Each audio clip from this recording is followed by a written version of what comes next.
Welcome to 1R Sports tonight. Raj is running a little late. Randall's having some difficulty, so I'm taking the lead, it looks like. Here comes Randall back. Can you hear me this time? I got you this time. So I was so worried about sleeping through the show. I set a 9 o'clock alarm on my phone, which we record on my phone. So that was probably the dumbest thing I've ever done in my life. But Well, if we start at 9, you don't want to wake up at 9. I got it. I set one at 8:45. Do you though? Do you have it? Because I'm not sure you do. I got it.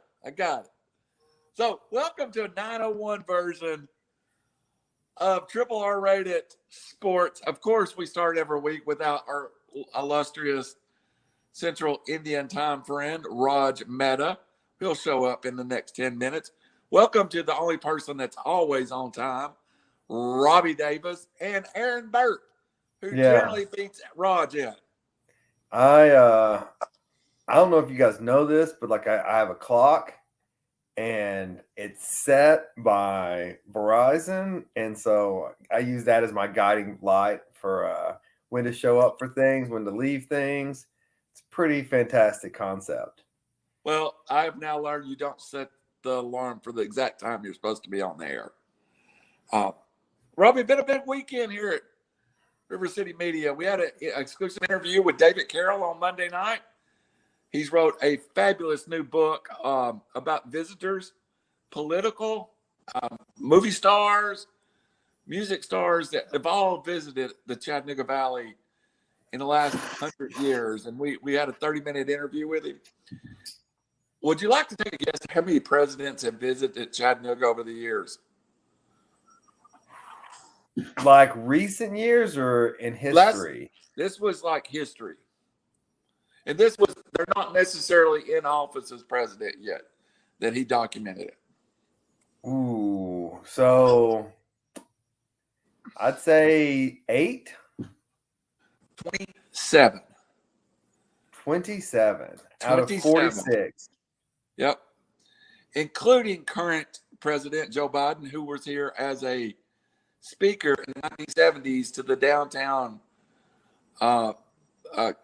business council. When he was a junior senator from the state of New Hampshire, he spoke here. Speaking of presidents, I was telling you before we got on air, I got to listen to a talk today at the Scouts Luncheon about the pilot of Air Force One on 9/11. I believe it was Colonel Tillman. I think I have the name right, the rank. I believe it was Colonel Tillman. If anyone has a chance to ever get to hear him speak, please go to it. It was unbelievable. Just how much worse 9/11 could have been and just how much they didn't know in real time on that hour and 15 minutes. It was fantastic. So thank you, Scouts, for putting that on. Yeah, that sounded really interesting. And we were recapping 9/11 stories, including my morning of flying. It sounds like he woke up he didn't wake up, but that morning with the president's life in his hands. They made well, because you remember they were dead. It was not like he was just at the White House. They were down in Florida, and it was in real time, like the plane, and then just the random things that you see as far as people. Anytime Air Force One summer, people coming to take pictures and that, and it's like what they thought it. Well, I'll just go listen to him speak. Well, the one thing I remember is President Bush was speaking to a room full of kindergartners, I believe. In Florida, yeah. And an aide kind of whispered over his shoulder, and you see this shocked look enter his face. And again, Robbie and I are not very political on this show. We have other places we can do that. But no matter your political stance, that was a day that if you're an American, you will never, ever forget. Yep. While we're waiting on our buddy Raj, who may show up in the next 5 minutes or maybe 10 after, let's go ahead and get into a couple of topics. And you brought up a couple of things we want to talk about. I'd like to get Raj on here for it. But the one thing that we as a we've talked about as a group, we have a group text of 12 guys, our fantasy league, that's always discussing this. When the line broke today for this may be okay. Let me see. Yeah. Hey, I just figured out how to read a private chat too. me too. It pops up. It pops up. And Oh, says y'all you have haven't a been private seeing chat. these that I've been sending? No, I do not.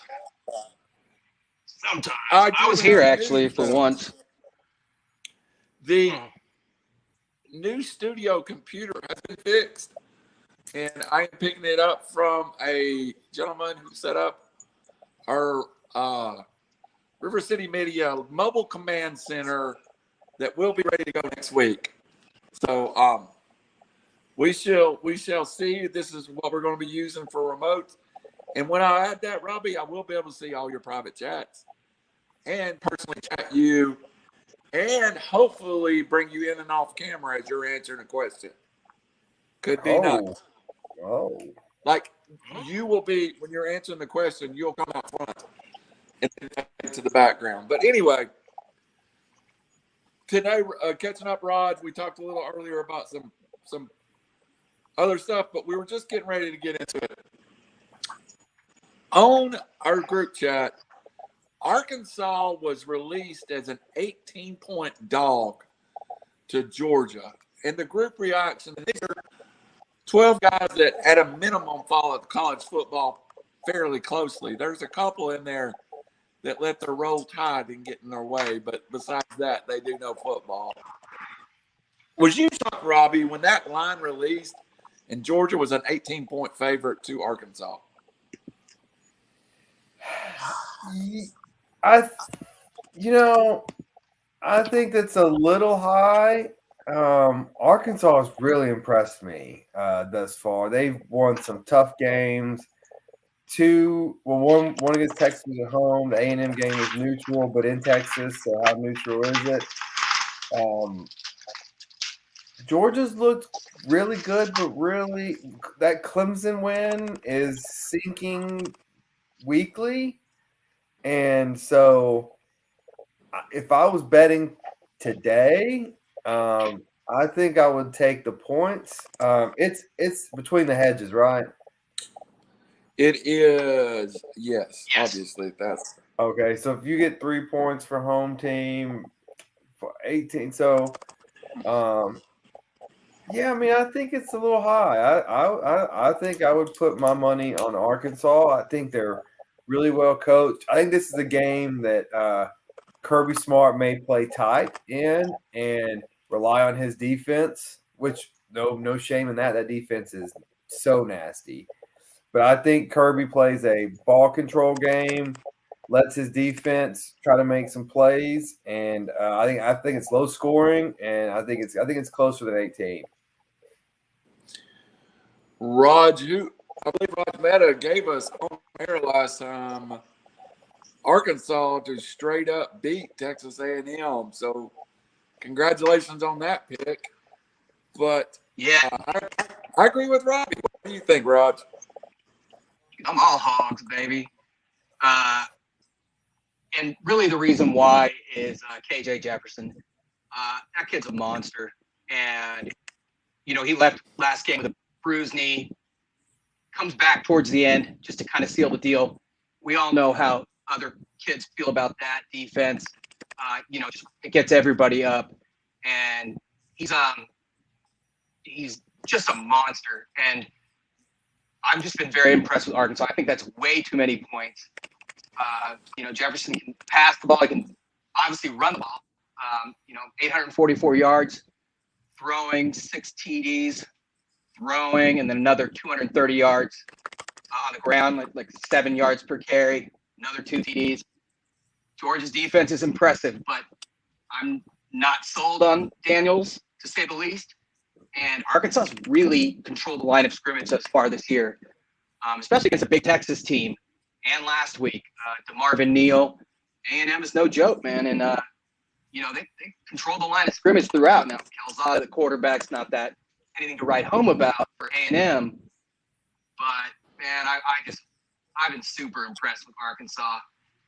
And I'm not going to take them to win straight up, but let's just say I wouldn't be shocked if they did. I mean, Georgia's last 3 games, so they start off with a hype game against Clemson. I said about what I said about Clemson. But UAB, South Carolina, and a de facto home game at Vandy, they really haven't been tested much this season. Arkansas has played some tough teams and some tough environments. I think they're more tested. With those points, I like it. Agree with you both. That's a little tease for college football. We'll be back in just a minute with including a preview of Lane Kiffin and Nick Saban. The honeymoon is over. Number 12, Ole Miss clashes with number 1 Alabama. A couple of real good games. But let's quickly, Raj, and I'll start with you since this is your subject. Last week we said there's 2 weeks to go in the baseball season. Now we're here. Those pennant races have eased even closer than it previously was in a couple of situations. The Braves are now out to a 2.5 game lead. They most closely contended of the pennant races. The Giants hold a 2-game lead over the Dodgers. Specifically in the National League,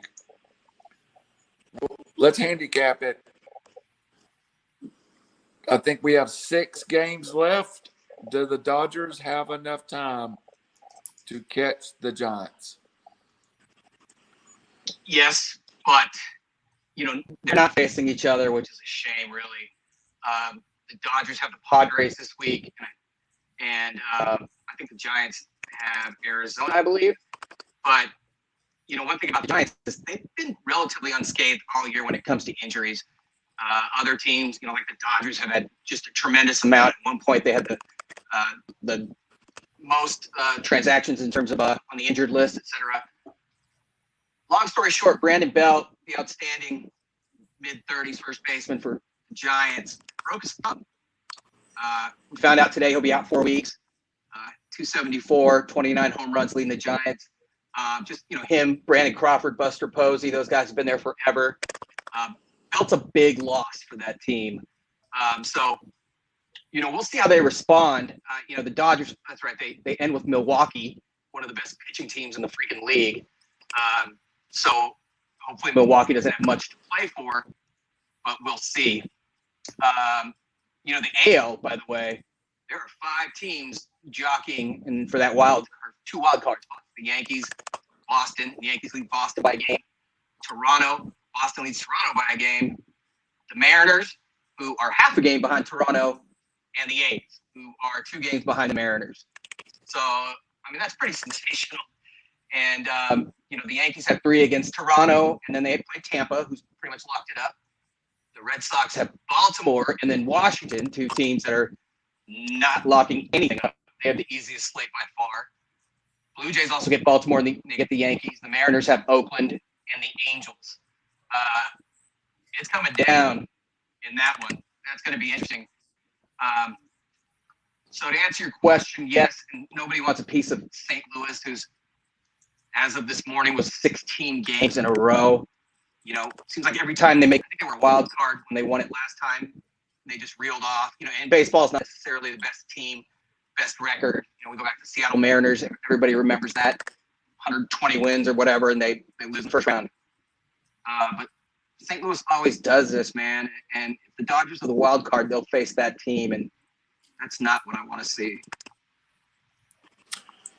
Roger, I love your answers. We're getting an echo. Maybe you can check your headphones. We're getting Robbie, are you hearing an echo off of Rod? I didn't hear an echo. I did not hear an echo with him. Okay, maybe it's just on my end. Okay. Robbie, is the wild card doing what we intended it to do, or MLB intended it to do, by 5 teams being in the pennant race at the deadline? Well, let me just start off that Raj just took every single bit of my thunder. I don't know much about baseball. He just ran down everything that I had planned to say. So It's like me talking yeah, about racing before you. yeah, yeah, I think it is doing. I think it's getting more excitement. I think while I like the one game wild card playoff, I wish they would format it to where it's the two worst teams, regardless of division winner versus. Like Raj says, whoever loses out of San Fran and LA to have to play the Cardinals on a 16-game winning streak, that's a hot, confident team and a confident franchise that believes they can beat anybody. And so I just don't think, that's necessarily fair, but, that's what the Braves are beating the Phillies right now 2-0. So I think if they win that game, it's gonna be hard for them to miss the playoff, not win that division. The AL is exciting. You have Tampa, New York and Boston both fighting for it. That's gonna drum up a lot of viewership and intrigue over on that in the whole world, but necessarily that part of the country. So yeah, I think more teams make it exciting in this sport, a sport that goes on for so long. To have the last part of the season not mean something, I thought was always kind of odd. So having the additional wild card, I think, does add some intrigue. Raj, one follow-up question, and then we'll be back to college football. Robbie, I did love this. Not sure it is, but it's field and something. Robbie's about as straight as a boomerang. So, hey, but I always come back. But you always come back. And then Ibiza. Yeah. Arden said, just saying, two Arkansas play, two overranked teams at home. Who is Texas and Texas A&M played and beat that's any good? Arden, a co-host of the Victory Formation on Sunday, is letting his Georgia just show out on that one, I think. Oh, yeah. To say any good that Georgia beat? Who's beat good teams so far? Yeah. I can't. I love you, Arden. And then, of course, he does say, this saves him, go Braves. Raj, is it fair in the National League right now that going into the playoffs, we know either the Brewers or the Braves will be in the National League Championship Series, while on the other side, the Cardinals, the Dodgers, and the Giants will play a death circle while the Braves go to Milwaukee to open it up. And as good as Milwaukee was, if my path to the NLCS is Milwaukee or Atlanta, I'm loving my chances versus going to a good St. Louis team or opening with a St. Louis team at home or having to play the Giants and Dodgers in a series. Do we re-rank them like Robbie said? Yeah, I think it's so silly that Dodgers could be the second best team in baseball. They really are, and they wouldn't have home field until the World Series if they make it that far. Milwaukee, the Dodgers, I believe, are still tops in baseball in pitching. But Milwaukee's no joke. I think they're right behind them. They're not a team that's going to hit for average. They're kind of like the Giants. They play National League baseball. They take the extra base. They move runners over. Their best player is Abigail Garcia, who, some people don't even know. But it's still, Hader in the back end of that bullpen is still pretty much lights out. Brandon Woodruff, Corbin Burns, they've been outstanding. Even Freddie Peralta, the former Brave Freddie Peralta. Is that right? I think so. I can't remember. I think that's Freddie. Even that dude's dealing. These are three starters, all with ERAs under 2.8, 2.81. That's insane. And then another guy, Hauser, has an ERA of 3.34, and then Lauers is 2.93. That's five starters with ERAs under 3.34 runs per game. That's insane. Earned run average. But the Braves are built for short series. They've got top end of the rotation, and they've got hitters that can get big hits at any time, and they've been there before. So, yeah, that does kind of stink from the Dodger perspective, but that's going to be an interesting series, man. That's some serious pitching again with Hader, Williams. That's going to be a real National League baseball, which means nobody will probably watch it except for like me. But I'm stoked.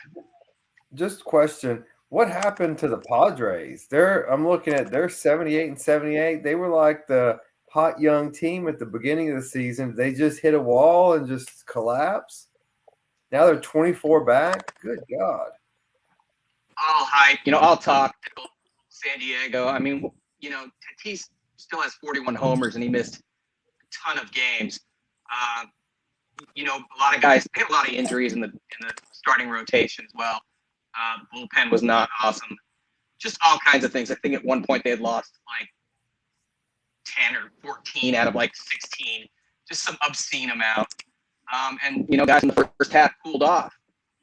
Dudes like Hosmer, Tommy Pham, those guys, Trent Grisham, they realized that they're Eric Hosmer, Tommy Pham, and Trent Grisham finally. But just not enough top to bottom. And they'll get Clevenger back next year and a bunch of other dudes. But we'll see. There's just always all talk, seems like, out of San Diego, and they haven't backed it up yet. So we'll see. The Braves, however, got through that stretch without arguably their best pitcher, Soroka, and maybe the best player in the major leagues in Acuna, and still are going to be in the playoffs with a chance. So, Robbie, we appreciate having you here as our MLB expert. As I'm a casual fan, as Robbie is, but it's nice to have somebody be able to handicap it. But I tell you what, as our casual fans, it's the world of college football. Already touched base on the big Georgia-Arkansas matchup. I find the next matchup may be more intriguing because of their history, his history as a head coach in Lane Kiffin, and the fact that Nick Saban in Alabama is the gold standard of college football right now. Ole Miss ranked 12th, Alabama ranked number 1. Robbie Davis, you can fire off first. What are you thinking on this game? So this was one that I've tried to get kind of a feel out from the Alabama fans to see how confident they are. So the responses I've been getting are, with the spread around 7 or 8, 6, 7, 8, that's how confident we are. And then money line just to win, it's 9, 10s. They're very confident, which I was not expecting. I was expecting a little more worry from them as far as, Alabama's still got a new young freshman quarterback. They've got replacing 6 first-rounders. Yes, they've looked good so far. They've beat people that they beat the doors off of Miami. But Miami's turned out to be not that good. And they've played nobody since then. I would be concerned if I was an Alabama fan. Corral is a Heisman candidate. Probably one of the front runners. He looks good. Yeah. Nick Saban wants every game like it's his firstborn. He's going to protect it. He's just super laser focused. But, man, Lane Kiffin is desperate for this one. If it was in Oxford, I'm maybe tempted to pick the Lane train at Ole Miss to win. Going into Tuscaloosa, I think Kiffin's going to get too cute. I think he's going to find a way to blow a winnable game is my gut feeling on this. Saban's going to treat it like every other game, you play yourself and the other opponent's kind of irrelevant. If they play Alabama football, they're going to win. And I think it's going to be exciting. Obviously, CBS is going to love it. They're going to draw massive numbers, I think. Anytime Alabama's going, you're going to get big numbers. I think Saban ultimately makes it 24-0 against former assistants. I think I would stay away from it if I was gambling, but if I had to pick, it's at 14.5, by the way. Yeah, 14.5. Yes, that's what I saw too. I've already placed one wager on it. I took the points because I hate to flip flop. I could see it getting out of hand. Also, this is a tough one for me. I can see it going a lot of ways, but if I had to pick one right now, I think I would pick Alabama by 13. So I'm going with the cover right now. Okay. Raj Mehta, what do you think of the 80 total? And yes, I'm able to switch all out to the mainframe. That's a ton of points. I agree with Rob that if this game were in Oxford, I would be very tempted to take Ole Miss because with that crowd, Kiffin would be he's going to pull out all the stops. It's going to be a very creative game. One thing about Bama, it seems like when they do lose, I was going to say they seem to lose at home. I remember seeing sad Bama fan faces, but that's because it never happens. We take so much joy, Schadenfreude. But I don't know what we have in Alabama. They've been vanilla the whole time, so I'm anxious to see, everything they can do. I mean, we know they have players. I've watched Bryce Young, like Matt Corral, both Southern California kids. Good night, buddy. Sorry, the little one was here watching us. Okay. He's not going to bed. He's just getting a drink. Sorry, that's my 7-year-old. I like his style. I'm about to get a drink also. You probably would do that too. That's just a ton of points, man.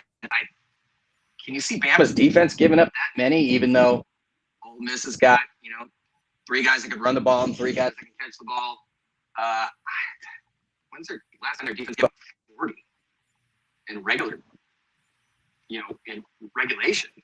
That's a lot of points. I forgot to say, Arch Manning is going to be in attendance this game, so that's going to be a nice little recruiting battle also. Who comes out ahead? Even though I've heard it's a 2-team race between Georgia and Texas, this atmosphere and these 2 coaches got to at least perk his interest. Oh, yeah. It's going to be electric. No doubt about that. But, yeah, that's a subtext. Kiffin is I haven't heard any sound bites yet. I was hoping to get something by now. I mean, you almost want to see Ole Miss win just to hear him after the game because it would be priceless. And then I would go straight to Twitter and see what he's up to. But, yeah, that's a ton of points, man. But, I think Ole Miss can – 14.5 is a lot of points as well. So I agree with you, Rob. I think they're going to cover. But – and I would take – it's just so hard to take the under in a game like this with so much talent. But 80 points is just so much, man. I think if they're in the 80s, that is bad news for Alabama. I don't want my young quarterback having to score that many points. So if you're thinking of the over, I would definitely be on the Ole Miss side of those points and get the points. And because that's a shootout. And while Saban has been known, he shows he will score, he will throw the ball around. That's not what he wants to do. He'd rather keep the time. He'd rather control everything. So if they're that high, they're not that they're going to win, but they're playing Lane's game. Our friend Arden Scroggins in with he also liked the under.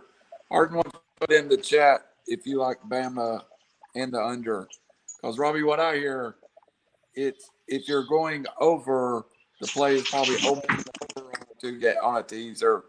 And if it's under, you're probably looking at Bama more and under.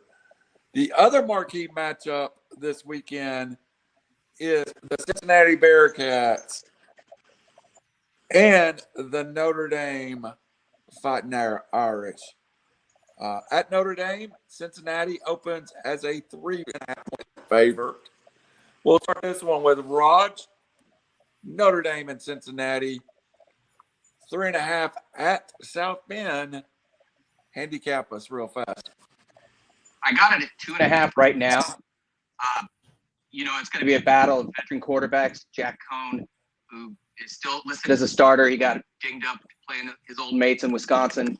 But that kid who came in after Pine, or I think his name was, he was pretty solid, man. Notre Dame had 2 late defensive touchdowns to win in a romp. But, yeah, the Irish defense is way different from what we saw against Florida State. Kyron Williams, their running back, that kid's a monster. On the Cincinnati side, they're known for their defense, and hopefully the next coach of USC and Fickle. But their quarterback Desmond Ridder, I don't remember. I saw a statistic on. Just obscene. He's just a winner. Kind of like those old Boise State quarterbacks that they would just win. 10, 11 games every year. That's this dude. He can run. He can throw. He's smart. He's experienced. I can't believe that it's Cincinnati against Notre Dame, and that's the game I'm most excited to see. My times have changed. Yeah, so Notre Dame is a team I cannot figure out. They almost lose to a horrible Florida State team who probably could have won that game. Then I keep thinking they're going to get beat, and they keep winning, and then they won ugly, but won against Wisconsin. I'm trying to get a read on what Wisconsin's like. The whole Big Ten's kind of a mess to me still. What are we, 4 weeks into it? I still can't figure out if Penn State's any good. Can't figure out if Wisconsin's any good. Penn State ranked 4th to me is outrageous, but that's another topic. Cincinnati being favored on the road versus Notre Dame is pretty amazing. I'm with you, Raj. I'm excited about this game. It's definitely one of the games that I'm going to be watching closely. Cincinnati impressed me against Indiana on the road, while not a crazy hostile environment, but still a road game in the Big Ten. And they won pretty convincingly. I think Tom Allen's a good coach. I've been underrated Brian Kelly, but I think Brian Kelly's a really good coach also. I think Cincinnati goes up there, gets the win, and it is now pressure on the playoff committee. They want these non-power fives to play Power 5 schools, play them on the road, go there, beat them in their place, and then you'll be rewarded. Well, if Cincinnati wins next week and runs the table, we will see if that's really what they mean or if it really is just a Power 5 party only. It's gonna be interesting. Real quick. Sorry, I just that's one thing when Robbie brought up that Indiana game, and it was as close to a sellout as you're gonna get in Bloomington for football. It was pretty electric. I agree with Rob. That's one of his 28 schools he attended. But Cincinnati never didn't have control of that game. Even when it was tied, you just felt like they were the better team. Mm-hmm. Third down conversions, stopping the run, defensively on third down. They were just so solid. Notre Dame, again, last week's Notre Dame team defensively, although Wisconsin's nothing to write home about on offense, they should have lost to Toledo at home. Let's not forget that. And this Cincinnati team, they can run the ball. Jerome Ford is a monster. Dude averages 6 yards per carry. Ridder, it's just so odd to me to see them so good in the trenches. Defensively is their calling card. They don't have the depth, and they've had a couple games where they've been down one or two highly influential seniors, and it was almost like an instant effect. But the dudes came back, and Cincinnati rolled. But yeah, I cannot believe it's not basketball, and Cincinnati is a favorite at Notre Dame. That's just like my mind is blown. I tend to agree with what both of you said. Last little follow up to this segment of college basketball or football. I'm very excited to see Florida and Kentucky. I think we'll put the Gators on upset alert this weekend. I think that's a better than the nation knows Kentucky team. Florida, having played a couple of emotional games, even though Tennessee was a blowout in the end, it was a physical football game early on. Looking through the schedule, we'll start with Robbie Davis. Looking through the schedule, what other games caught your attention, Robbie? Well, let me just touch on Tennessee real quick. So I start off being a Heupel's going to be another 3-year coach, and then we're going to be on a coaching search again.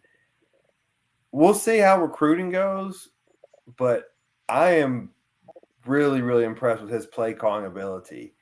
I went into the season thinking we were a 3 to 4 win team to thinking we will be in a bowl game and we be in Tennessee and may get to 7 wins. So even though we were shorthanded, not as talented, not as deep on the road, I was impressed with Tennessee this weekend. Oregon caught my eye. They blew the doors off of Arizona, and so they're rolling. It looks like they're gonna, if they don't stub their toe, they're looking pretty good. The other thing, Clemson. I mean, wow. They're not a good football team in any stage, offense, defense. They're just not a good football team this year, and that's and that kind of segues to the greatness of Saban that I think goes unappreciated. That this never happens to Saban. Clemson may go 10-2 now, but they don't play anybody. But Saban just doesn't have these years where they look lost. He just doesn't. There'll be some tough road games where he's at Auburn, at LSU. There's a tough schedule, but they never look lost. And Dabo's team looks lost right now. He looks lost, searching for answers. They should not be ranked. It's a total they're Clemson. They're 25th in the country. I know that's being sort of hypocritical because I say that rankings really don't matter after this year, the first 2 teams. But I mean, come on, dude. They've been terrible. And, Boston College is no joke. It's at Clemson, but they run the ball like crazy. And their quarterback, I think he's hurt, Jerkovich, the old Phil, the old Notre Dame quarterback. But, dude, they better not be caught slipping. Good Lord, what's wrong with me? Well, they scored 3 against Georgia, 8 against Georgia Tech, and 21 against NC State. That they could have very well lost all 3 of those games. They got lucky against Georgia Tech. Yes, they should not be ranked. They beat, I think, South Carolina State maybe, and yes, and Georgia Tech. You're right. Those are the 2 games. Kentucky, though. First of all, I got Tennessee at 21. I actually took Tennessee. They had it. They were with them. It was just late. So I think Florida kind of had that game. I thought that was going to be the game where it would be closer than expected. I don't buy Kentucky. I thought University of Tennessee at Chattanooga should have beat that team. They've also beaten South Carolina, Louisiana Monroe, and Missouri. Not super impressive. So the fact that number 10 Florida is only like an 8-point favorite is surprising to me, and I'm all over Florida for this game. Sometimes the odds makers or whoever it may be see 4-0 versus 4-0, and suddenly that's going to be a tight game. But I know they can sling it with that Levis kid, but he throws picks as well, and Florida defensively is no joke. So I'm all over the Gators this game at 8. I haven't bet it yet, but I need to because it's going to go up, in my opinion. Great point, Raj. I think all of you own it. And from Martin, I don't like Bama minus the points. I don't like Georgia minus, but I think they both win. So I think Martin is saying you play both of the teams and you take the points. So to move on real quickly to NFL, I think it's a good week in college football, Robbie. I think you all are correct. Moving on to the world of NFL. Sunday night football this week features a matchup we've been discussing since the day it was announced. It is Tom Brady's return to New England as the Bucs and the Patriots collide. I find it interesting. This is on Sunday night. I kind of thought it would be a 4:30 game, but it's Sunday night. It even sets it up for more drama. I think they get the pick, right? Don't they get the first pick like Sunday night on the flex scheduling? Yes. But yeah, I'm sorry. You were saying you don't know. I don't know if this game is in doubt or if it's just purely there for the nation to watch. So do you think the Patriots Bucs are any kind of game, or is it just the storyline of Tom Brady back to New England? Raj, we'll start with you. Storyline. You never know, but Mac Jones looked more than human this past week. Side note, all of the quarterbacks pretty much suck that we've heard all about. Don't get me started on Zach Wilson, but, Tom Brady's dad is not much of a poker player. The guy will basically come out and say, heck yeah, this game means everything to Tom. He's got to prove, this and that, and he's heard all the whispers. I think Brady's going to set the world on fire.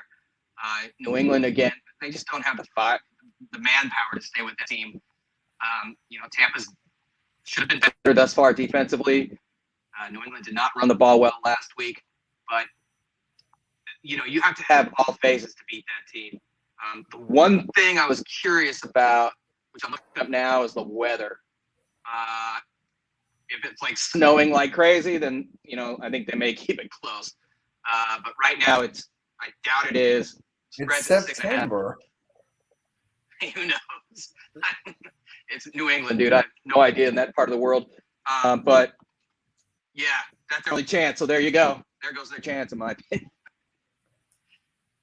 Robbie, handicap that game and how many news stories we're going to hear between now and Sunday night about Tom Brady's return to New England. Yeah, so Raj hit on it. The Brady camp's trying to make it just one game. We're just trying to get here. We're trying to win. It's not a time for reminiscing. It's not a time for the glory days. What we did there, it's just about winning this game. I think Brady is hey, there are no check down. As someone who has Leonard Fournette on his fantasy team, there will be no check downs to running plays. There will be touchdown passes. It will be Brady to Gronk, Brady to Gronk. New England doesn't have the firepower. So this is the storyline that no one's that I haven't heard many people talking about that intrigues me. It's not who's going to win this game. It's not even how many points the spread is covered. What's intriguing to me is what Bill Belichick tries to do to Brady. So it's not whether he has a talent to do it or not.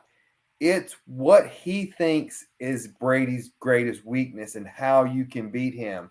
And that blueprint, do defensive coordinators with more talent take what Belichick tries to do as this is his weak. This is how you can beat him. And they copy it. Because I can tell you the only thing worse than Brady setting the NFL all-time passing record on Bill Belichick is Brady holding another trophy at the end of the season and him having 8 and Belichick having 6. So there's going to be some copycat, is it blitzing?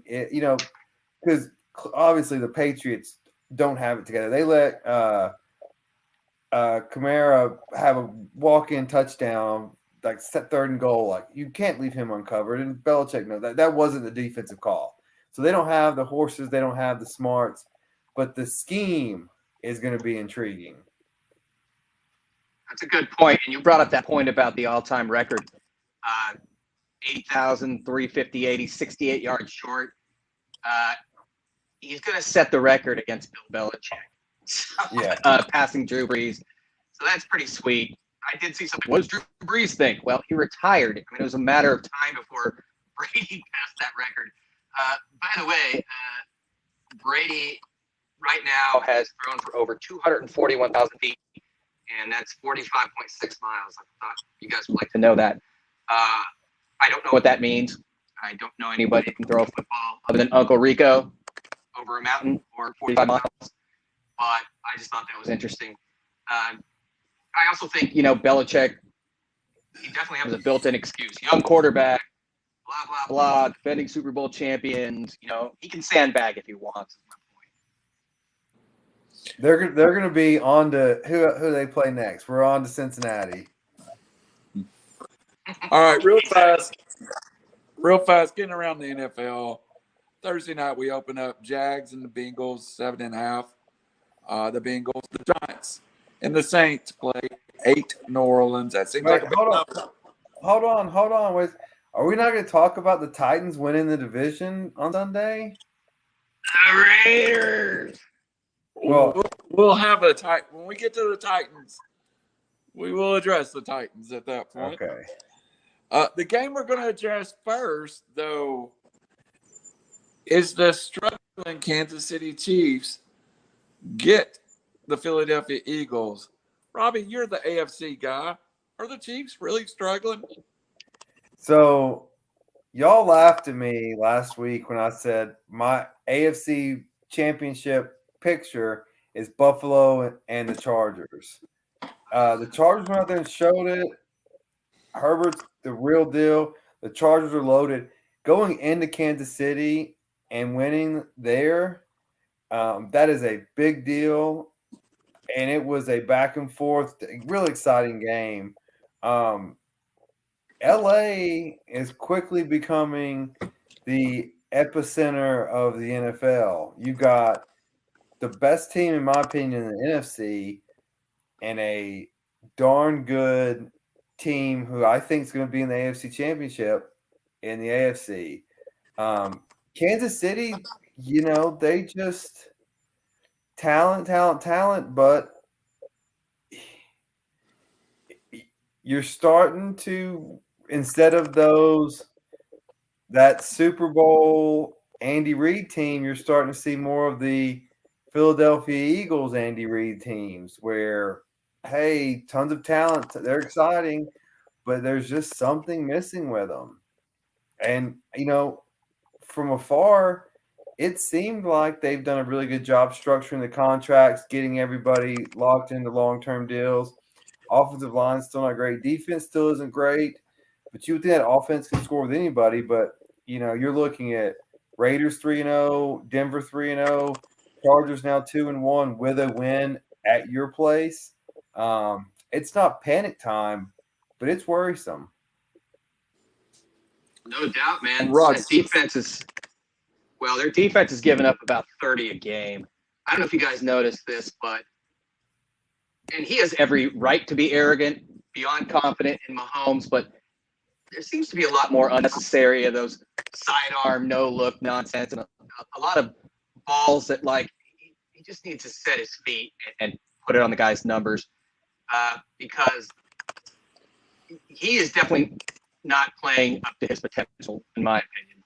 And, yeah, the Chargers went in there, and Herbert torched them.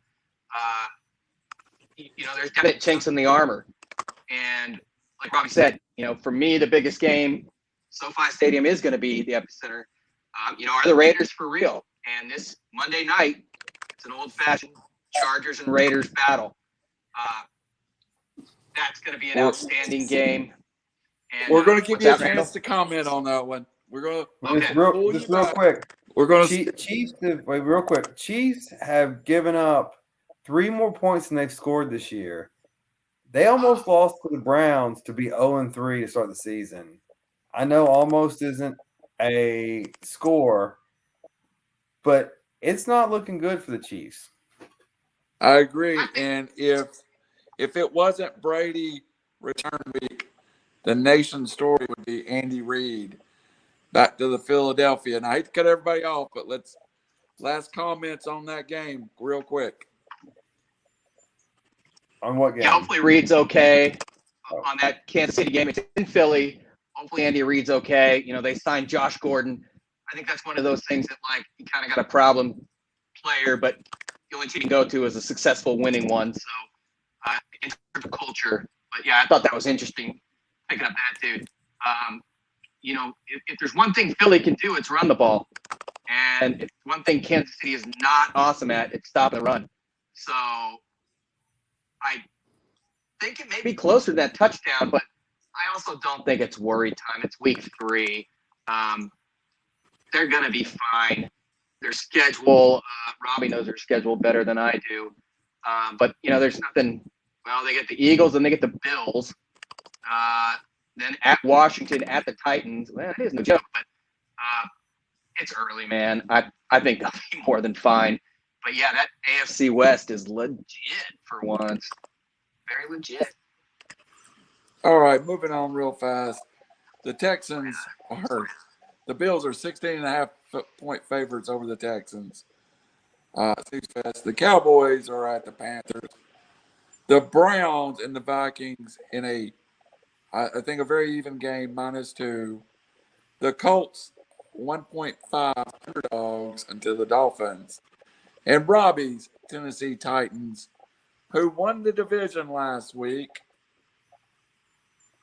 play Zach Wilson and New York Jets this week. Give us the recap of the Titans, and of course we think they'll beat the Jets this week, correct? Well, if they don't beat the Jets, then fire. Just give the Jets all of our players. If their team playing gets lost, maybe they'll lose. Yeah. Well, I mean, the reason why I say the Titans won the division, the Colts are 0-3. Jacksonville and Houston are horrible. Jacksonville literally may not win a game. And 0-3, Indy's got, still a tough game coming up. If they go to 0-4, you lose your first quarter of the season without go through it without any wins. They're going to have a tough time catching. I know it's a 2-game deficit, but the matchups are pretty much the same the rest of the way. Give or take injuries, but that's just a disastrous start for the Colts. And in a 2-team race, in a division with a 2-team race, a 2-game lead with a tiebreaker through the first 3, that's a really, really good start for the Titans. Yeah, no doubt. By the way, we were very critical, rightfully so, of the Jets. And Robbie and I both said we think Darnold's better than Wilson. Definitely played better competition. And not only that, they're kind of the same guy. Darnold was 4-9 his rookie season with a crappy Jets team. And, 17 TDs, 15 picks. Wilson has looked suspect, to say the least. His rating is like so low, I don't think it even registers. I think the Titans, if they don't win this game, I don't even know. I can't even think of hyperbole. What's the spread on it? The spread is the Titans are 7.5-point favorite. Good God. What does Vegas know, dude, that we don't? Derrick Henry. There's a lot more Jets fans than there are Titans fans. Even those morons wouldn't bet on the Jets. But still, dude, that's crazy. We better get on this as soon as we get off the call. Okay, moving on. The Lions and Bears in a traditional Midwest smash mouth game the Bears are a 3-point favorite. My bet you're nuts this week. I'll give it early. the Atlanta Falcons and the Washington Redskins in Atlanta. The Washington football team is a 1.5 favorite. Robbie Davis, I think Washington's a mortal lock to win that football game. Yeah, Atlanta's pretty awful. Well, I was talking about this at the bar on Sunday. I don't remember an NFL package, an NFL season where there's this many really, really bad teams. You have the Jets, the Giants, the Falcons, the Bears, the Jags, the Texans. That's six really, really bad teams. I'm probably forgetting somebody else, but that's a lot of Detroit. That's a lot of bad teams in a league that preaches parity, and you're a couple of years away. Yeah, I mean Atlanta struggled to beat the Giants, and that was just a who who's going to lose first. I have I don't know what happened to Matt Ryan. I don't know what happened to the Falcons. What is it? 3 years removed from the Super Bowl, and they look like a different franchise, different team altogether. I'll agree, and it may be what happened to the Falcons was salary attrition. Also, I think they weren't the same team after Kyle Shanahan left as offensive coordinator. Yeah. I mean, that was a big blow to the Falcons franchise. Next game, starting the 4 o'clock hour. Arden Scruggins said, can the Rams do it when it counts the most to knock the Bucs off in the playoffs? But, Raj, we're going to start with you. You've already mentioned it. LA is kind of the epicenter of NFL football right now. The Rams, 5.5 point favor over a tough Arizona team. Yeah. I saw there was a Deshaun Jackson sighting, or Meshawn, as we like to call him at SC, last week. I didn't know what year it was. I'll take the Rams in this game. I think they are the clear best team in the NFL right now on both sides of the ball. If there's one thing about Kyler Murray, he still forces the ball when he doesn't need to. And I think the Rams defense, Ramsey, et cetera, that stadium's going to be rocking. LA likes a winner. And then the day after is that Chargers-Raider game. So I'm taking the Rams at 4.5. The over's 54.5. I'm leaning under on that one just because I think the Rams are going to defensively show up. Real quick on the Falcons. Yeah, the Giants lost their 3 best players. But Atlanta did win the game, so you got to give them that. It is the NFL. And Detroit, man, take it easy on the Lions. They got jobbed last week. We all saw that it was a delay of game before that 66-yarder, which should have made it a 71-yarder. They were neck and neck with the Packers for quite a while. Aaron Jones just went nuts. The Niners, they were getting smoked, came back late. You can interpret that how you like. I expect them to beat the Bears. If Fields is going to get right, it would be this week.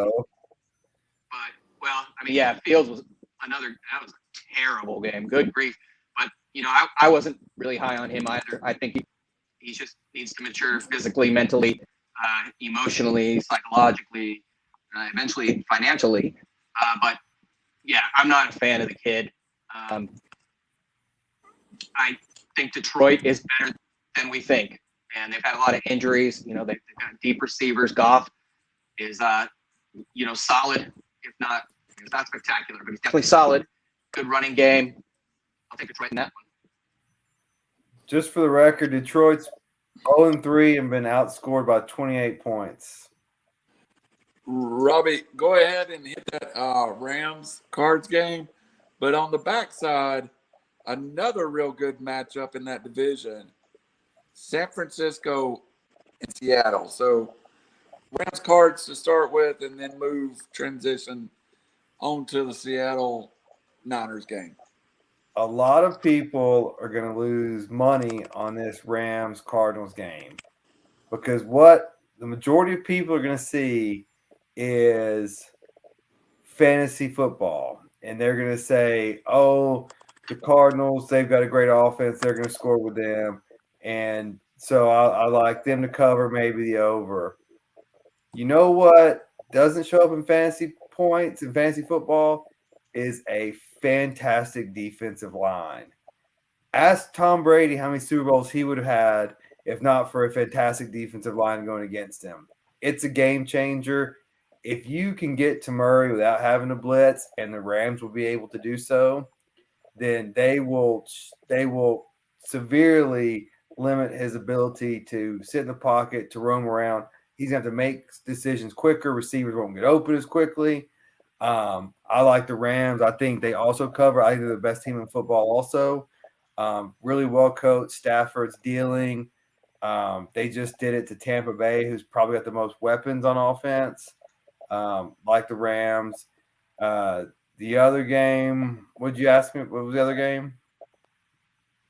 Seattle Oh, to the 49ers.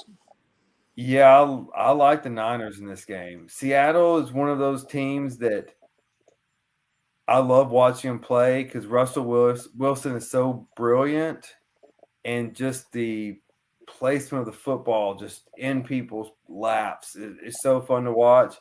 But man, they lost to the Titans. They lost last week. They're 1-2. They've been outscored by 4 points. The defense isn't that great. Where San Fran, they've played harder opponents in my opinion. I really like San Fran. I like Kyle Shanahan. I think San Fran wins this game, and even as a division opponent, I think San Fran controls it most of the way through. Rod, your thoughts on that's become kind of Yankees Red Sox in recent years with Sherman and everybody running their mouth and that type of thing.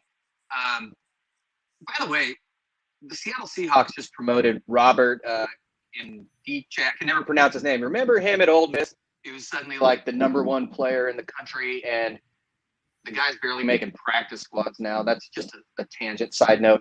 I think the Niners are interesting. Trey Lance comes in like around the goal line and scores a TD. Every time you count out Seattle, they show up. Obviously I'm a little biased to Pete Carroll, but we did see Ayuk and Deebo Samuel both emerge last week. And defense is strong. But yeah, I think it's going to be closer than expected. Well, actually, it's like 2.5 is the spread. But for some reason, I'm liking Seattle in this game, and I can't really tell you why, except it's Seattle, and they just kind of do the opposite of what I think each week. So while we're there, we'll stay with you. And I think it's an intriguing game in that 4:00 window. I think we saw the Packers kind of become the Packers again. And while the Steelers pulled off the big upset in week 1, are 0-2 since then, the big number, the Packers 6.5 over the Steelers. Any vibe to that game? I really like I like the Steelers and catching 6.5, man, I have to admit. It's going to be a dogfight, and I agree. Is Roethlisberger done this and that? They're just such a veteran team, and every time you count them out, they show up. Excuse me. One thing about Pittsburgh, though, if I was going to ask you who averages the least amount of yards per carry on rushing in the league, most people wouldn't say Pittsburgh, but it is. They're averaging just like a little bit over 3. That OL is nothing to write home about. But yeah, I think that's a lot of points, and Green Bay's starting to play well again. I like them over the Niners last week, so you can see them kind of being a little bit overconfident, if you will. I still like them, but that touchdown, and I think it'll probably go up with the public. That seems like a lot of points. Robbie, one of the other, do you have any thoughts on the Steelers Green Bay? I think the media has pissed Aaron Rodgers off. I think you're right. I think he's ready to roll now. Suddenly, and I think Pittsburgh's a dying dog that needs to be put out of their misery. Suddenly, another game in that window becomes a very interesting game to me. Teddy Bridgewater, newly reconstructed, career back in line. And the Broncos and the Ravens is a 1-point game. We would have set that line at 1 point earlier in the year. I think that's a very good football game. Can you handicap what we're looking at there, Robbie? Is it in Denver or is it in Baltimore? Denver by my list. In Denver. I like Denver. I think they're playing really well. They haven't played a lot of tough competition, but they did what professional football teams are supposed to do with bad competition and beat them badly. Baltimore, they've scared me. They played they beat the Chiefs and we want to anoint them, but then the Chiefs go and do what they've done. Almost, they should have lost to the Lions. I think Baltimore's a team in flux, and I think Denver they know who they are and they know what they're trying to do. I'm kind of surprised there's only one. I think it's name brand recognition that this could be a bet your nuts contender right here. I think Denver wins. Raj? I'm going the other way. You know what the combined record of the Denver Bronco opponents is? It's 0-9. Granted, yes, I do think they're going in the right direction. Is Bridgewater the answer? No. But he's not going to lose games for you. They had said Drew Lock was going to be, and by the way, I know a lot of people that said they would take Drew Lock over Derek Carr as early as like last year. Some friends said that, and they're pretty stupid friends, as you can tell. But, with Gordon, Javonte Williams, Cortland Sutton, Tim Patrick, I think Sutton may be out. Noah Fant, they're young, and I think they're going to get better. But I believe that Bradley Chubb is out, I want to say. I love the secondary. The defense is obviously pretty awesome. But I think this is Baltimore is going to come in and Ludjack is going to just show them what's up. I'm taking Baltimore all day. All right, well, we got you on the big screen before we switch away on Monday Night Football. The Raiders travel to the LA Chargers. It is old-time football. I personally don't buy the 3.5 line. I think that's a little high. I actually like the Raiders catching points on the road here. Raiders and Chargers, handicap it. Rob, you want to go first? Because, I'll go on for days on this. Yeah, I can go first as you promote me. There we go. Yes. I am very high on the Chargers, which hurts me because I hate the Chargers. They're probably my least favorite team in the NFL. But I'm high on the Raiders too. This is a strictly home field, even though there's going to be, I'm sure, a lot of Southern Cal Raider fans that are going to be at that game. I expect it to be about 50-50, if not 60-40 Raiders fans. So it'll be a home neutral side. But I still think I like Derek Carr. I think he's a really good quarterback. I think Justin Herbert's real on the borderline of elite. I like the Chargers' weapons a little bit more. I will go Chargers in a back and forth game. Maybe who has the ball last wins, but I like the Chargers. I like them to get to 3-1. Raiders come down to 3-1. And if Raj is correct, Denver gets the 3-1, and then we are going to look at my Buffalo Chargers Super or AFC Championship game being in the division lead.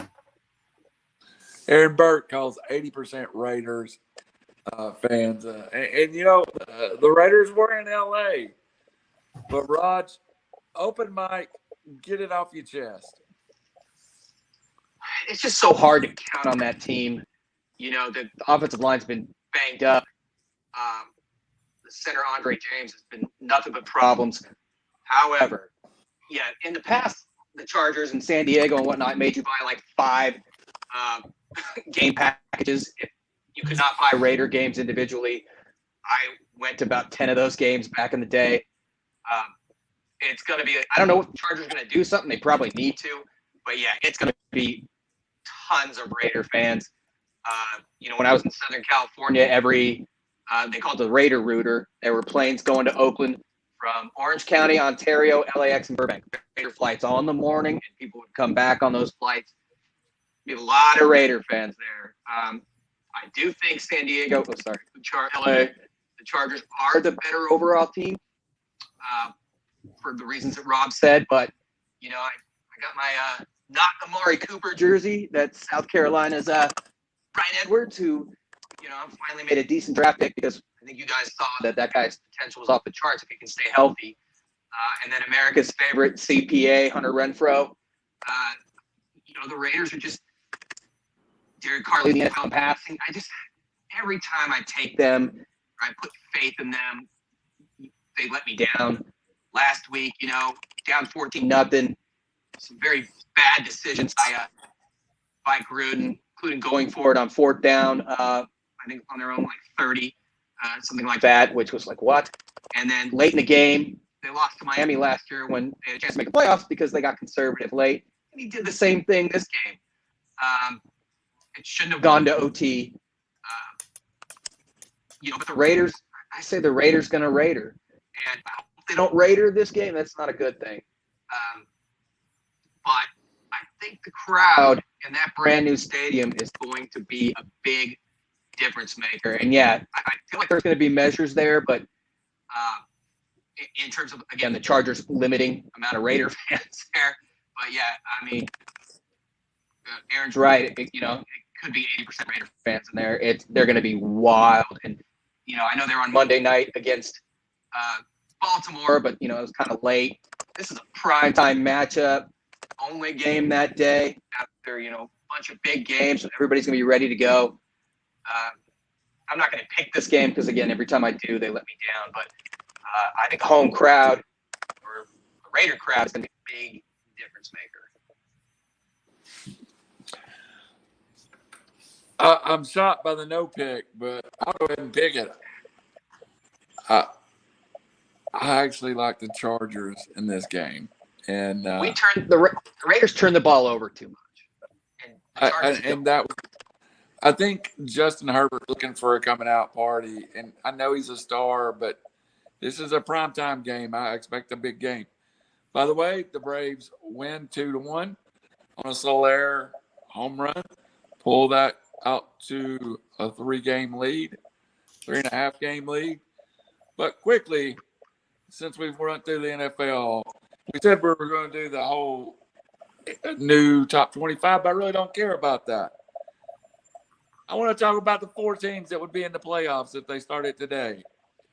Alabama, Georgia, Oregon, and Penn State moves up 2 spots to the 4 hole. Iowa at 5, down 2 spots, Oklahoma.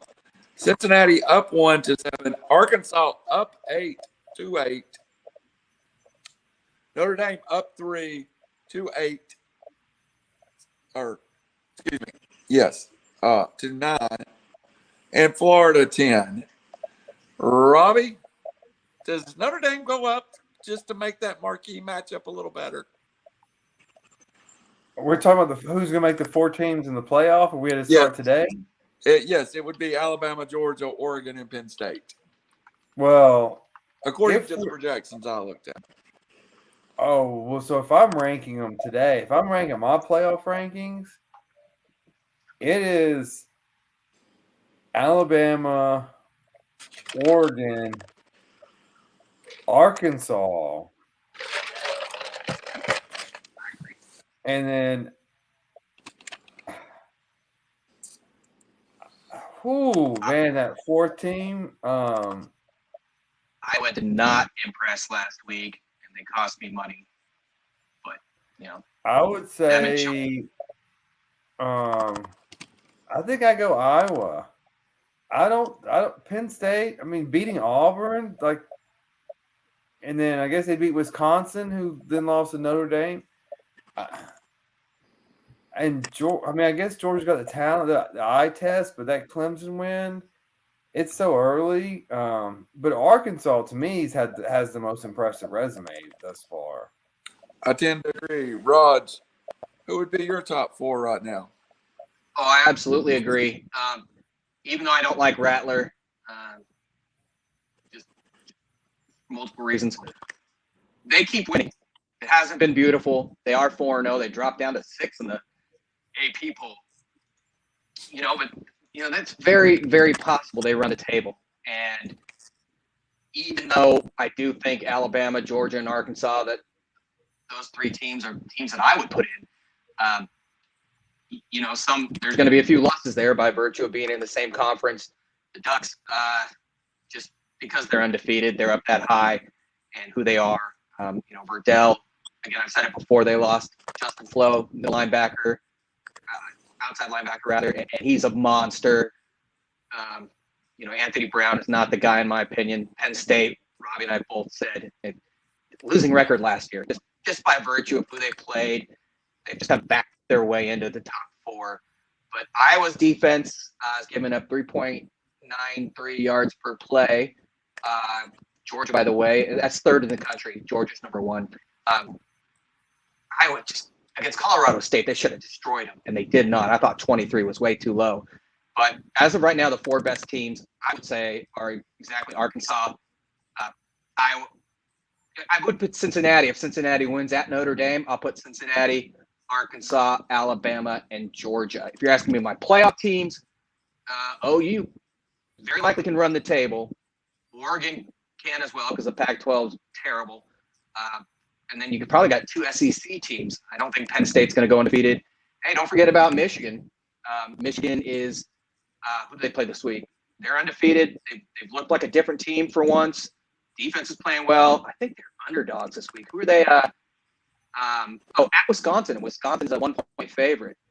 I know Wisconsin plays good defense, but hey, man, Michigan, they're going to be tough to keep out too. So those would be the 4 best teams. Sorry, I know those long-winded. I would bet Alabama would be a 24-point favorite over Penn State. I think you're accurate with that. 38, I think. But yeah. With those comments, we will wrap up our main section of the show. It was a good show today, boys. I love the new camera angles we can go to, and adds a new dimension to the show. And we're not just sitting in there in that little sliver anymore. But as we do every week, we get your Bet Your Nuts pick. I already gave mine, and I was serious when I gave it. I like the Washington Redskins laying 1.5 to the Falcons. My favorite team is a bad football team. I think they got a victory over a worse football team. So they probably go down to the number 2 quarterback in next year's class. But the Giants and the Falcons look really bad. I like the Redskins minus the points. On the road at Atlanta. And that is my Bet Your Nuts for the week. Now, Robbie, what's our NASCAR tip for the week? So I was hoping you would ask.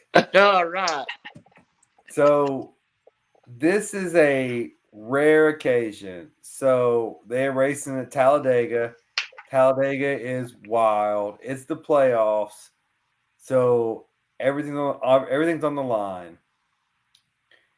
But tell me a sport where you can get the favorite, the defending champion at plus 800. So 8-1, Denny Hamlin sitting there, coming off of a win this week. I told you he was going to win last week. He's going to win this week again at plus 800. He won it last year. Familiar with Talladega. He's got the best crew right now. They're at their peak. I'll take Denny Hamlin plus 800. That's a great bet. So that's my niche Bet Your Nuts pick. My what everyone may be watching Bet Your Nuts pick is give me my guys. I don't know which how can I figure this out?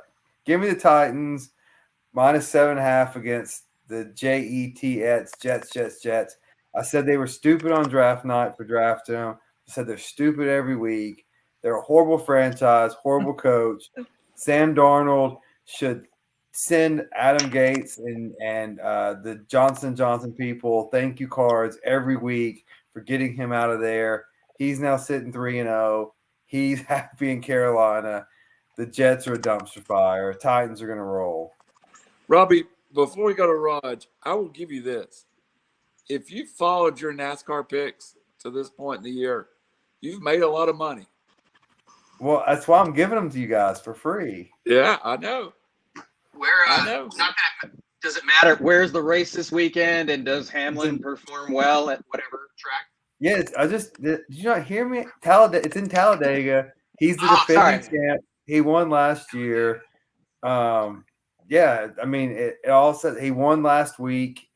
His crew chief, they're built for the playoffs. They dominated last year. Chase Elliott ended up winning, but the playoffs are kind of tricky. We don't have time, nor does anyone care about how the NASCAR playoff format works. But no, Hamlin's a monster. If you want even better odds, you have Blaney at 10-1, Keselowski at 12-1. But take the favorite 8-1, and you won't be upset. It's almost like Rod should be on a show with you. Yeah. Raj Maddow, what's your bet for that pick? Man, last week was my lock of the year, and that was the Razorbacks. But A&M had some serious holes, especially at quarterback. I'm tempted to go with them. 18.5 is a lot of points. My problem this week is I like a lot of road teams. I like the Gators, just because Kentucky has been pretty terrible, even though they're 4-0. The Titans, Robbie, we both talked about that. 7.5. Are you kidding me? I love the Ravens -1 at Denver. And I do think Arkansas is going to cover. But if I were going to pick one, even Iowa, 3.5 at Maryland, even though Tua's brother is throwing for 1,300 yards, 10 TDs, and 1 pick. He's been on fire. But I'm going to go with the Gators. The Titans notwithstanding, again. The NFL just scares me too much to get a lock. You never know what's going to happen. But Tennessee Chattanooga should have beat Kentucky. I know woulda, coulda, shoulda. But Kentucky, look at the teams they played. And, the Gators, it seems like they play every game at home. But, I saw a team that controlled the line of scrimmage for a lot of the game against Alabama. And to me, that's going to be the difference maker. So I will take the Gators. What happened to Randall? He disappeared. He's logged on to the gambling website. I was busy.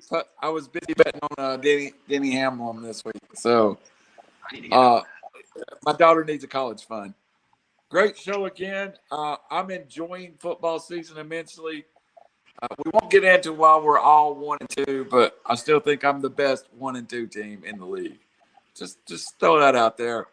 I owe a congratulations in my final words to my friend sitting right over there for his victory on Monday. No, right over here. Yeah, over there. His victory Monday night as I had a lead going in. Dallas Goddard. Ezekiel Elliott went off. Who knew Ezekiel Elliott was still a thing? I still think it was a horrible pick. But our boy Rod got a victory over me this week. My final words, right over there. It was awesome. Thanks to Herbert.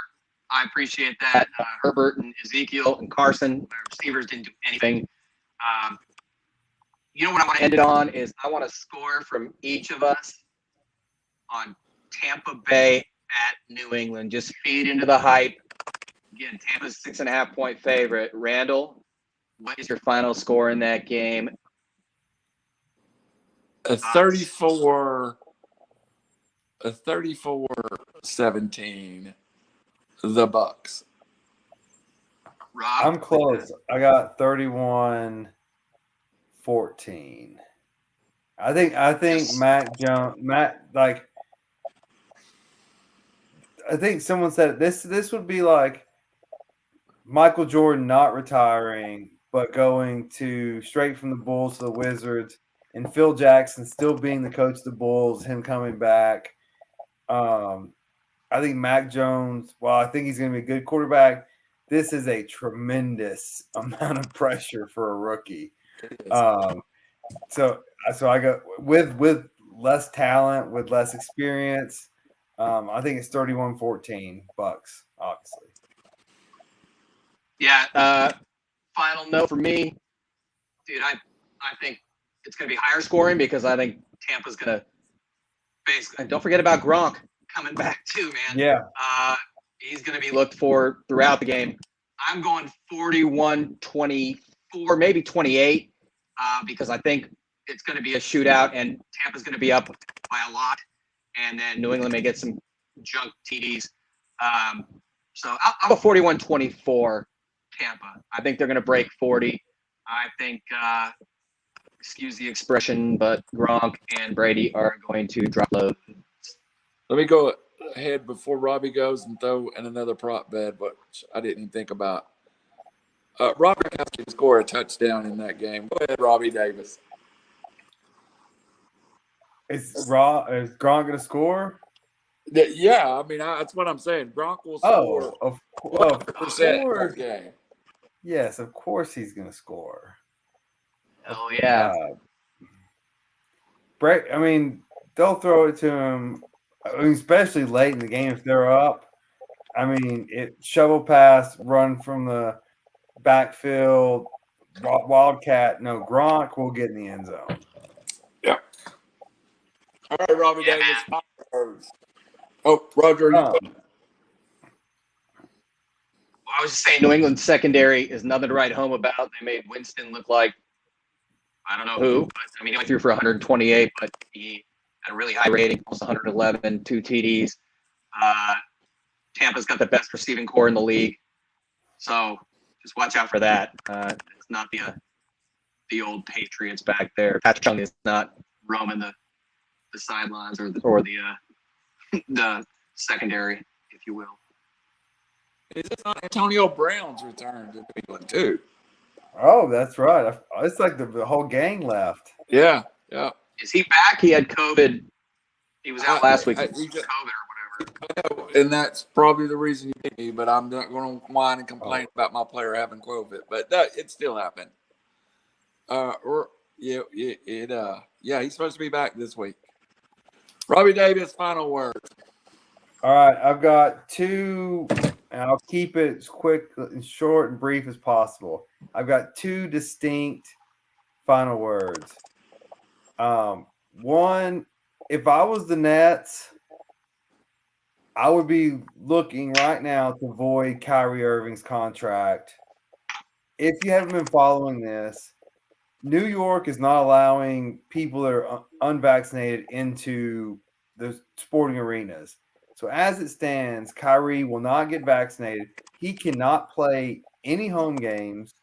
He can't play in the Bay Area, and I think it's LA, if I'm not mistaken. I could be wrong about that. But he can only play in about 30 or about 48% of the NBA games as it stands right now. And you're paying him $40 million? No, I would be getting my legal team on, void that contract. That's an idiotic, selfish stance. He's just, I'd get him out of there. Trade Ben Simmons. Yeah. So that's my one topic. My other final words are, how many hints do I have to lay down before I get my own NASCAR show? I love it with you guys, but are we not branching out to NASCAR? Can I be the NASCAR guy here? Absolutely. Join us next season for Robbie Davis Racing Hour. There we go. Sponsored by, we got to find the sponsor. Davis, Kessler, Davis. Robbie Davis Racing Hour. When are we going to do this, Robbie? Well, I think we may need to do it Sunday mornings right before the race, get people fired up, get some gambling going on. Yep. Robbie Davis Racing Hour, hosted by to be named, with expert Robbie Davis. Sponsored by Davis, Kessler, and Davis. Is a done that deal. Sundays Nothing at says 10. YouTube ratings like NASCAR talk. Yeah. Nothing more fascinating. If I got my quick final word, Rob touched on it earlier. We didn't have teams in LA for 10, 15 years. When I was a kid, it was the Rams and the Raiders. SoFi Stadium, a $5.5 billion. If you guys haven't seen that stadium, it's unreal. And it buries like Jerry World, even Atlanta. It's a beautiful stadium. This place is amazing. It's $5.5 billion. Of course, real estate in LA. But the combined record of the two games on Sunday and Monday is 11-1. Arizona 3-0, Rams 3-0, the Chargers 2-1, the Raiders 3-0. They're going to be the epicenter again, Los Angeles. So that's very interesting. And those two games I can't wait for it. So, everybody stay tuned to Los Angeles for football. They don't call it Walmart money for nothing. Everyone talks about the new stadiums. I hate the Falcons' new stadiums. Would you like to know why? No one goes to their seats till about the middle of the second quarter because they're in the 99th row having drinks and going and seeing this. And the Falcons games have lost all spirit. Their home field advantage since moving to Georgia out of the old dome is highly diminished. When just real briefly, when I agree with you 100%. When I was down there for the Titans game, when the Titans played there, I guess it must have been 2019 last time fans were allowed, or last time I went to a game.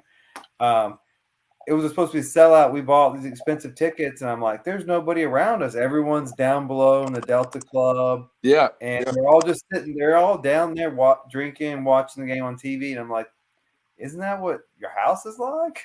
Yep. And I do appreciate the Braves Stadium. They have a lot to do, but still baseball is the focus. I don't know that in Mercedes-Benz football is the focus when you come there. So, truth be told, that's what I did. My one time there, they were playing the Saints, and we just bought like cheap tickets because we decided to go last second. And we went to the bar on like the third level and like standing room only, and it was packed. We did go to our seats, and that game went into OT. It was a sweet game against the Saints, but the bar was packed. The seats were not. Yeah, it's a beautiful stadium, and it's amenities out the wazoo. But yeah, as far as season ticket holders wanting to go and watch the game there, they don't do that. Now, I haven't been to a bowl game or a Super Bowl there or anything. I did go to the Tennessee Georgia Tech game. That was much more of a collegiate feel, which is a little different crowd. But that was early on before everybody, I think, realized how much stuff there was to do in the stadium too. So, I went to first time I went to a concert there. It was the first time I'd been there, and I was like, wait, they don't have concession stands? Like, what? We have to go all the way to the top? And then someone was like, no, they're all down below. And I was like, oh, it's like a little paradise down here. Yeah. And then they got upstairs the 100 yards of restaurants, all stuff that distract you. Still, my favorite memory of the place was being there on Thanksgiving Day for Thursday night football, Thanksgiving Day. That's in my memories. That's in sporting events. I guess being in an NFL game on Thanksgiving Day, it makes the top 5 list of what it felt really, really special to be there. So anyway, guys, great show. Next week we'll do the same thing. It's probably a format we'll follow throughout football season. We got so much to cover. Bring in a few side topics, but football is really a lot of the focus. If you want racing, you can go to the Robbie Davis Racing Hours Sundays. Coming 2022. Yeah, coming 2022. Raj Mehta on Major League Baseball. And maybe the only long show of 11 minutes. Yeah. You think NASCAR pulls ratings in the South? Wait till you try to throw some baseball in there, then you'll really get it. So take it easy. Go Braves, man. I love the Braves. For Robbie Davis, Raj Mehta, I'm Randall Cunningham. Welcome. We've enjoyed you watching Rated R. Raiders. We triple R rated sports. I hope you guys make money this weekend. Bet on that. Raiders. God bless. Go Balls. Raiders. I'm trying to end this. There you go.